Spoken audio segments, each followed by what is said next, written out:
Hi and welcome back. Hey, it's been a while, I know, and this video is labelled What's Next. Now, this is where we need to start thinking outside the box, and so we've just had a new driver contract in New Zealand, a service agreement that we had to sign by the 8th of April to be able to continue driving for Uber. Now, I'm not sure if that's for Uber Eats, but it's for Uber Passenger. So if you're still driving in New Zealand, you've obviously accepted it, but have you read it?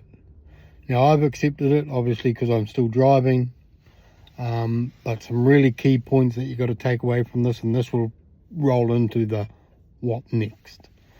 So I've got some key points written here. So now Uber can take money off you after a trip.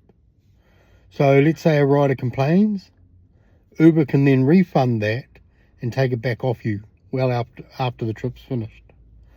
There is still zero guarantee of work, we know that. So you can sit online for hours and get nothing. Likelihood of sitting around for hours and getting nothing is very slim to none. They can change how you're paid. New pricing models and new fares can come in in just 14 days notice. So as a full-time driver like myself, to be able to say, look, this is our new pay structure, blah, blah, blah. Well, this is the new fare, this is the new this, and only giving us 14 days notice, it's very much in Uber's favour, that is. We now as drivers carry 100% of the risk. Accidents, yes. Complaints, we've got to have insurance, yes. But if a passenger decides to complain against you and take Uber to court, they're taking you to court. Uber have completely wiped their hands of any legal standing with the rides in New Zealand. So you carry the brunt of Uber's,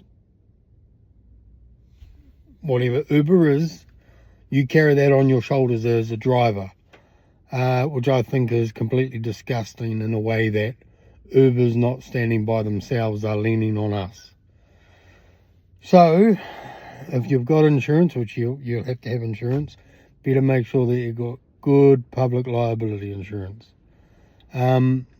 And they're obviously really pushing into this new service agreement that we are 100% not an employee. So no sick pay, no holiday pay. But they've really strengthened that in the wording, that if there's any further court cases that come up in New Zealand, Uber will no longer be liable for any payouts.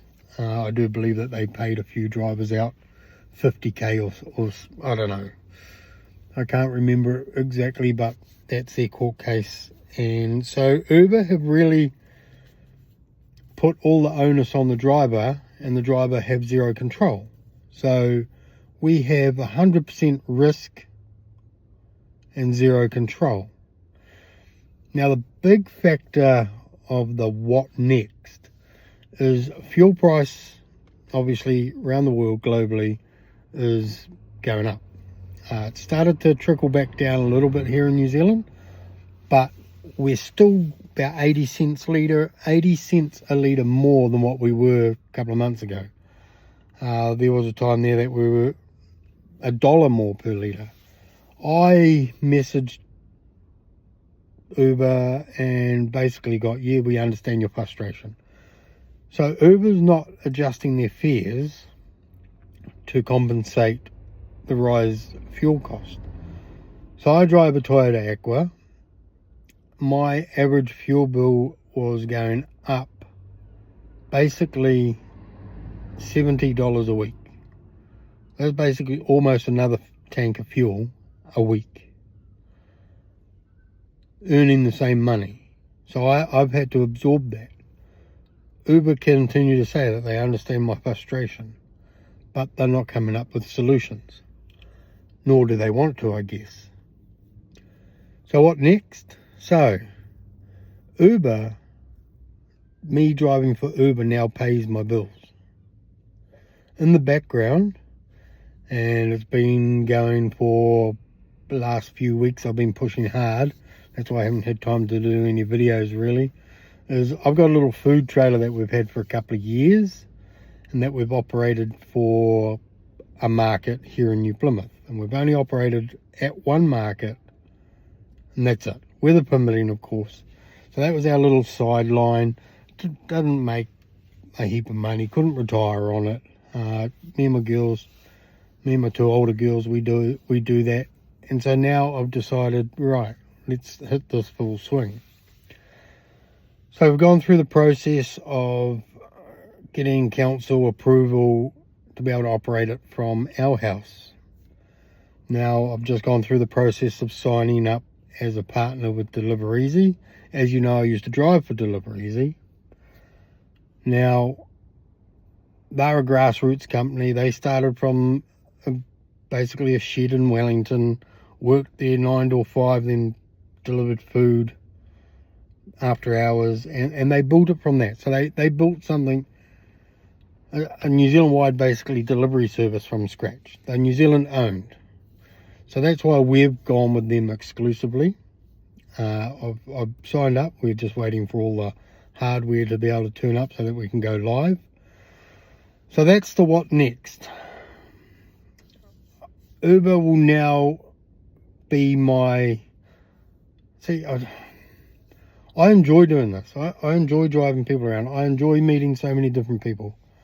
I enjoy the laughter, the banter. You know, you get... Sometimes you get passengers that just annoy you. But majority of the time, really good passengers. And I don't want to give that up, yet at the moment I can't anyway, because this is my only income. So what next is basically watch the space as we use, I'm not using Uber, but as I work Uber to pay my bills while we build something else. And this might be something that you guys could probably follow if you're interested in building something else while Uber driving to take care of the everyday stuff. I guess it's kind of like working 9 to 5 to pay the bills while you build something on the side, but this way using gig work to pay the bills while we build something on the side. Make sense? Yeah.